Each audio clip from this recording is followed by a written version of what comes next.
I'm Kevin, or as I now like to be known, the man with the most wanted 7 inches in London. I'm not here to talk about my body parts, but something I started up 5 years ago called Secret 7. It's an annual event that combines music and art for a good cause. I'm going to talk about its history, reveal a few of my favourite stories, and touch on what we've got in store this year. So first about the concept. Each year we take 7 tracks and press each one 100 times to a 7-inch vinyl. We then invite creatives from around the world to interpret the tracks in their own style.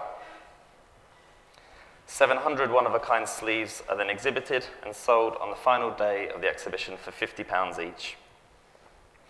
The trick is that you don't know who's created the sleeve or which song it's for until you've parted with your cash. And this is a first-come, first-served affair, and this is a snapshot of our queue the morning of the sale last year. And this is a nice moment where someone discovered that they bought Underworld's Born Slippy last year with Artsy, courtesy of Martin Parr. And so, yeah, every penny profited from Secret 7 goes to a charity each year. But to start with, I just wanted to look at the musicians that we've worked with over our 5 years, or 4 here. So we've had mainstream favourites from The Cure's Friday I'm in Love, and Elton John's Benny and the Jets, to emerging artists like Ben Howard, Haim, and Lord. So it's back in 2011 that I was working at Universal Music in their Insight team, when as a group of staff we were tasked with thinking up how we might raise extra money for their charity partner that year. And within the company we did a lot of things like cake sales, bingo nights, and I foolishly signed up for a 3 Peaks challenge once. But I thought we were missing a trick, not making more of our greatest asset, that was the recorded music. So inspired by a trip to RCA's postcard sale, the idea for Secret 7 was born. And that's when I was introduced to Jordan here. Back then he was a designer at an agency in Manchester called Music, who worked with Universal. Both of us were encouraged to work on the project, though neither of our employers, or for us for that matter, knew quite how much time it would consume. Quite quickly I was at the office every day and dragging in my friends at the weekends to help. And this photo was taken as we were setting up the show last year. I think we looked terrible. We were knackered, and Jordan's also wrapped up, even though it's springtime in London, and that's because after the first year he moved to Sydney. At that time he sold it to me that he'd be living in the future and that everything would be done ahead of schedule. I'd wake up and it would be there for me. It's not quite panned out like that, but we have managed to make it work with the help of Skype. It's actually quite funny to think that I've met this guy literally a handful of times, even though we're 5 years into the project now. So working at Universal put me in a great position to approach huge names like The Cure, and Jordan's handiwork made us look like we knew what we were doing. We really didn't. I read an article by Alex Calderwood, the co-founder of the Ace Hotel, in which he spoke about his team's blind ambition, how the Ace venture was led by naivety and instinct, and how they just executed things as they thought they should be executed. And that really rang true with Secret 7, how we set it up, and to some extent how we continue to grow it. So I was well positioned on the music front to make approaches, but it was the opposite when it came to designers. I'm really not exaggerating when I say I knew nobody.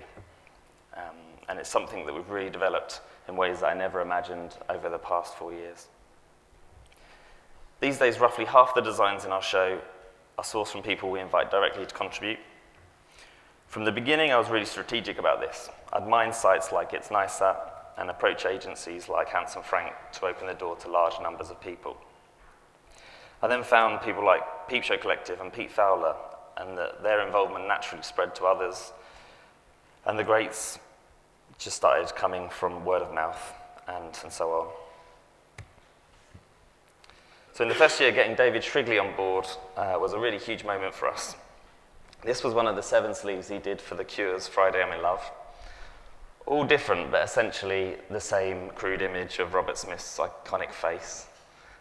which when I showed to Robert, because he liked to approve everything, he hated, and I had to plead with him to have them in because it was a big deal for us to have Shrigley's name attached to the show.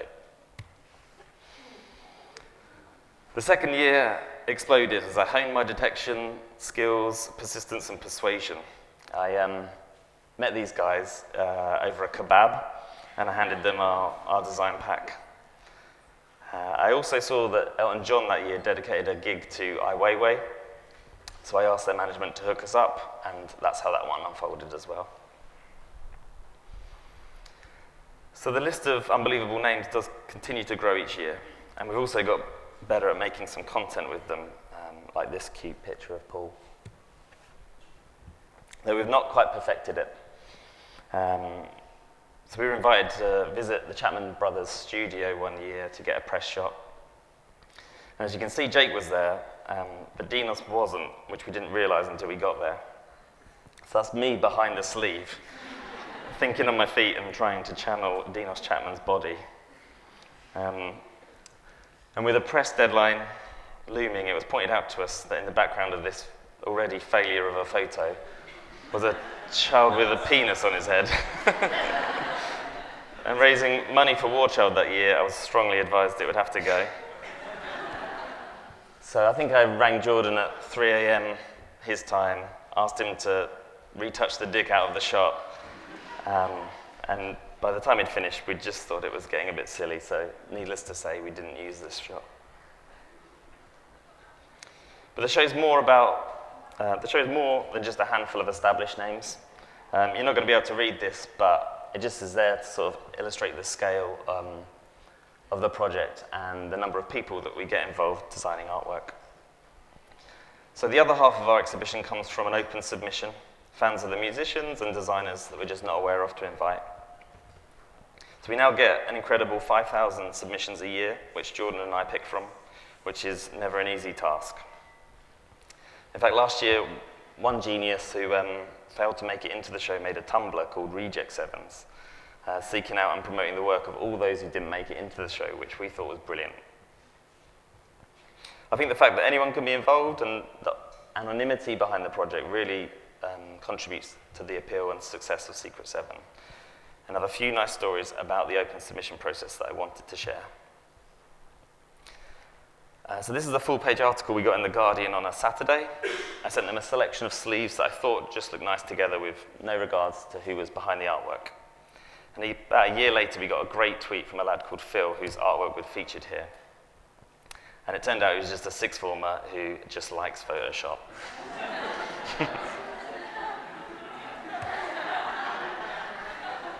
And then there's Carl, who in 2014 became our youngest ever sleeve designer, age 10.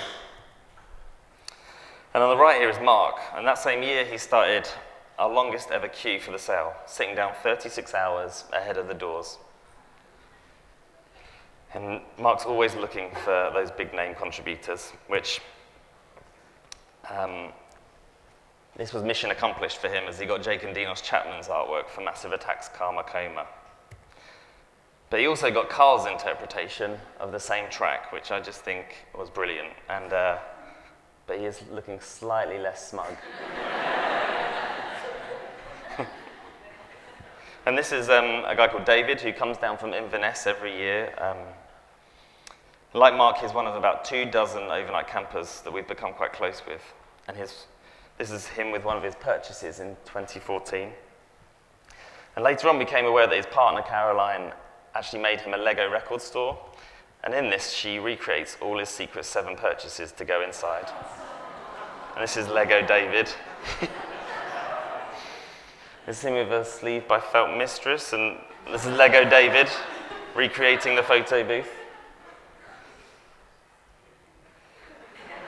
And so Caroline picked up a design pack from a local record store last year, and with a bit of art direction from us, she created this 3D beauty that went into our show.